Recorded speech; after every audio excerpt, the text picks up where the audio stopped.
да си направим една формула. Да. Начало. Учителя да присъства.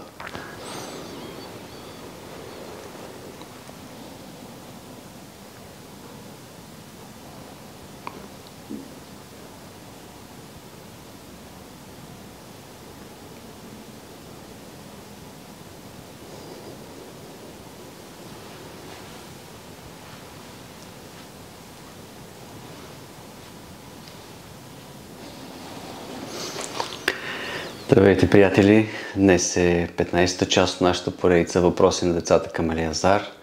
Днес ще ни гостува Пресиян със своите въпроси. Той е на 7 години. Но преди това да попитаме Елиазар. Ако махнем от речника думата зло, как би нарекал това, което Бог твори чрез него? Той изглежда, че съществува, но зло няма. Има само път на развитие. Даоси ти казват, няма зло, няма добро, има път. От друга страна, единственият е създал злото, самия Бог е злото в злото, за да не освободи от злото. И той го е допуснал и когато го е допуснал, това означава, че той ще го превърне в добро. Злото няма шанс, той не знае какво прави, но Бог знае какво прави. Те действат с различни намерения. Злото иска да вреди, а Бог превръща всичкото и в добро. И всъщност няма действащо зло, защото има Бог. Тоест, има път, който е... Път. Всичко е път към Него. Но това съзнание изисква ученици. Тоест, учениците могат да имат това съзнание. И да нямат, и които нямат съзнание, след време ще имат, защото те няма да издържат на злото, което е негова атака. Той проверява дълбините на хората. Даже лошите мисли не са от дявола. Единственият ги изпраща, проверява дълбините какво ще избереш, за да знае дали ще живее в тебе или няма да живее. Злото няма избор от никаква гледна точка, няма свободен избор, няма власт. Ако той имаше власт, в момента милиони хора може да ги накара да се самоубият. Ако имаше власт.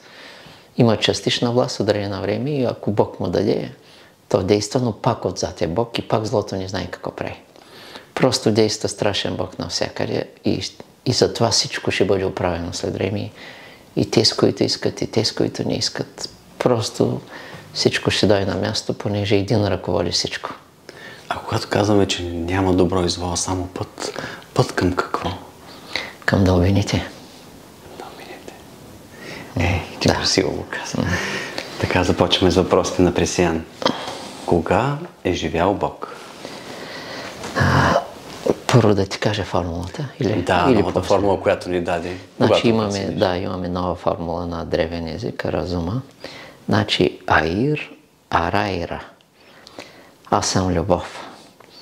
Аз съм любов означава моята древност е без сътворение, без светове. Аз съм любов, която е наситена с безкрая, с древният, с неговата мистерия. Ще има и песен по този въпрос. Аз съм любов е древното му име. Да. Благодаря ти за новата формула. Ние споделихме учителю, строги, смили се. Да. И така, кога е живял Бог? Това е нашия Пресянчо от Добрич. Мисля, че 7 годишен. Кога е живял Бог? Бог и скрития абсолют са били всякога. Това е нещо отвъд живота. Те са били в мистерията, която е преди раждането на живота. Живота е дошъл по-късно, потекал. Живота на Бога като мистерия е безмълвна пълнота. Чиста есенция на любовта, чист еликсир. Това е живот отвъд живота и смъртта. Той е както има любов извън любовта и омразата. Изначални. Бог има абсолютен и неизменен живот в мистерията на прадревния. Така е създаден и Христос, и Учителя, и Мелхиседек, и така нататък. Това велико същество Бог е било всякога тогава, когато е нямало нищо. но той тогава е нямал име, заради хората е станал Бог по необходимост. Иначе е бил върховният.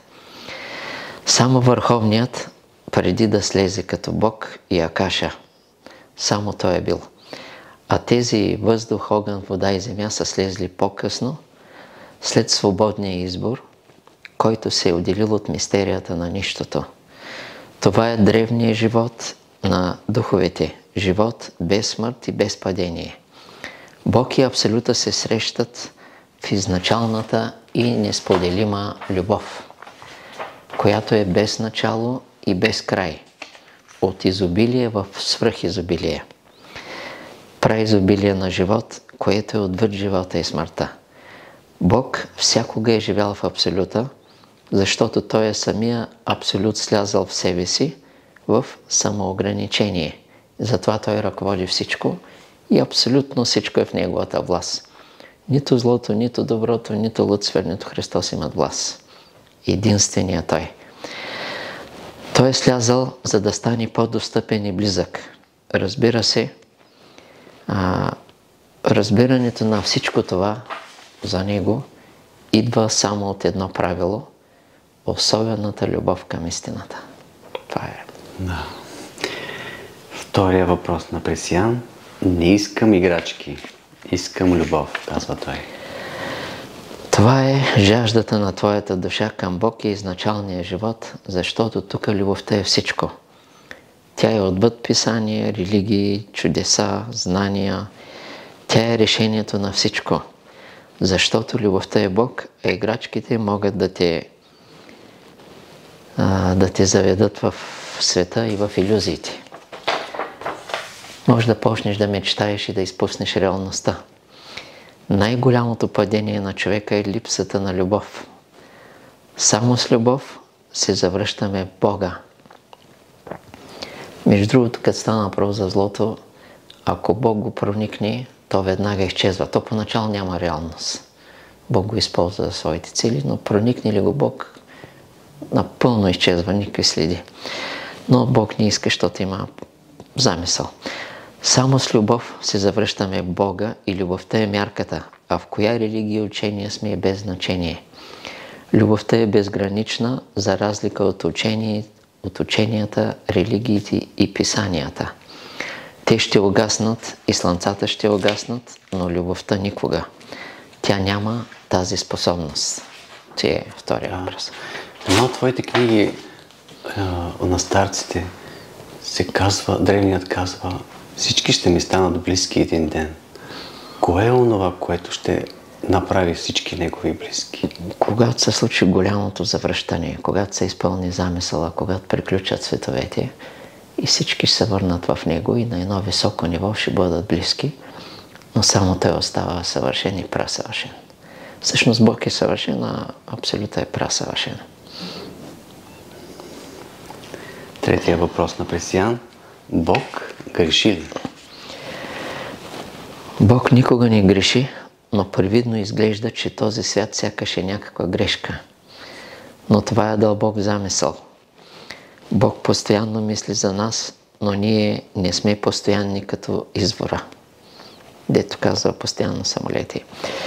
Това същество, което може да направи всичко за тебе, е безгрешния Бог. Понеже Той е съвършен. Дълбоко в нас има жажда за съвършенство. В своето начало ние сме били съвършени като Бога, но не като Абсолюта, който е прасъвършенство. В Библията, затова е казано в Библията, бъдете съвършени, както е съвършен Отец. Но никой не може да бъде съвършен, както Абсолюта. Имаме дълъг път към Бога и към праотеца и затова ние искаме любовта. Значи въпросът Бог греши ли? Бог не греши, защото е съвършен. Той е благодетелят на всичко и всичко е мъдър замисъл. Ако човек гледа със своя поглед, изглежда, че сякаш Бог е сгрешил. Но ако гледаме с неговите очи, ще видим съвършен промисъл. Защото всичко се движи от Него, заради развитието. Той ни е създал дълбоко божествени и съвършени, но ние не сме се поверили на Него, а на себе си.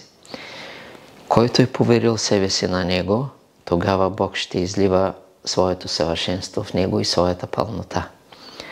Когато станем нищо, ще познаем съвършенството Му и цялата пълнота. Той може да действа напълно само в нашето нищо.